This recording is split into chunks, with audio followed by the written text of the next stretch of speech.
Noisy Pixel.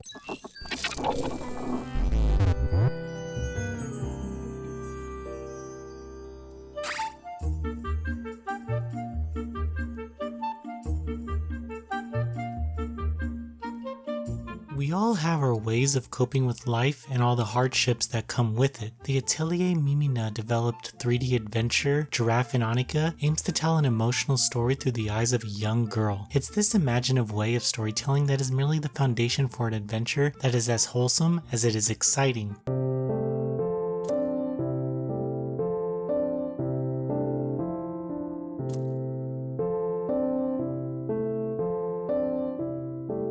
Giraffe and Annika has players take on the role of Annika, a young girl who finds herself without her memory on a strange island. What's even more bizarre is that everyone seems to know her, but she doesn't know them. She ends up meeting a young man named Giraffe, who informs her of 3 elemental crystals that he needs her to find. After a little pushback, she decides to help him, and the quest begins. The story is rather linear here, as players will find themselves traveling from dungeon to dungeon as they collect crystals. However, each time a dungeon is completed, players will get the chance to see small bits of Annika's memories. Throughout her adventures, she meets other citizens on the island who request her help, which is needed to progress the narrative. Without spoiling too much, I will say that Giraffe and Annika is an emotional and pure story full of imaginative set pieces. Since the story is merely completing tasks to progress, the developers add a batch of unique quests that make it feel as though the player has some control over the pacing. This includes a day and night cycle and alternate paths to unlock secrets. Giraffe and Annika is pretty much a pacifist game where players must avoid enemies at all costs. There are no attacks here, so using obstacles to block enemy attacks or just running away are reasonable actions. At first, I don't think I liked this feature too much, but then I remembered that this is a little girl who probably shouldn't be fighting anyway. Even though Annika can't fight, she does have an attack against bosses. Each dungeon ends with a rhythm boss battle. You weren't expecting that, were you? Players will tap and move to hit icons until the boss is defeated. There are multiple difficulties to choose from and points earned during matches that can be used to unlock illustrations. Luckily for Giraffe and Annika, the game has a killer soundtrack. Each track is beautiful and makes mindless experiences like going from one side of the island to the other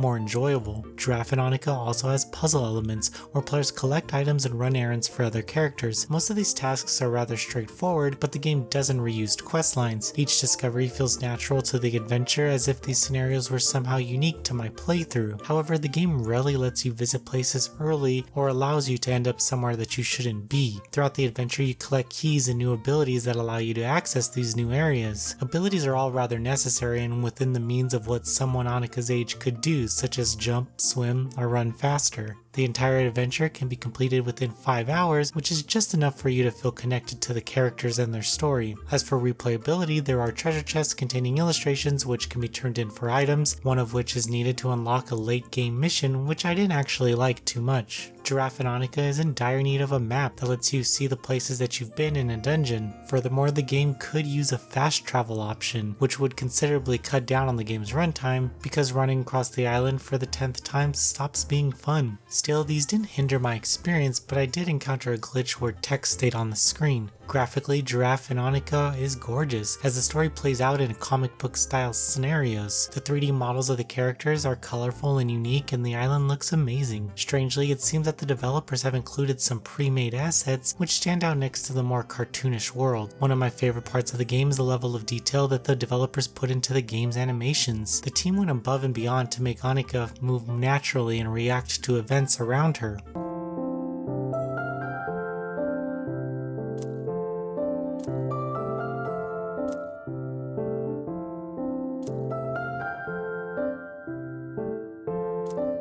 Giraffe and Annika is an emotional and imaginative adventure. The game's focus on pacifist dungeon crawling and exploration paid off to deliver an exciting narrative with a young girl at the helm. Incorporating music into the game's design was a smart choice, as it broke up the straightforward and linear progression. While I wish there were a few more accessible features, Giraffe and Annika is an adventure worth going on. Noisy Pixel is giving Giraffe and Annika an 8 out of 10. Thank you for watching. Please read the full review at noisypixel.net. Noisy Pixel is run by a group of gamers who work hard to deliver news, reviews, previews, and more. Please subscribe to keep up with all our future content.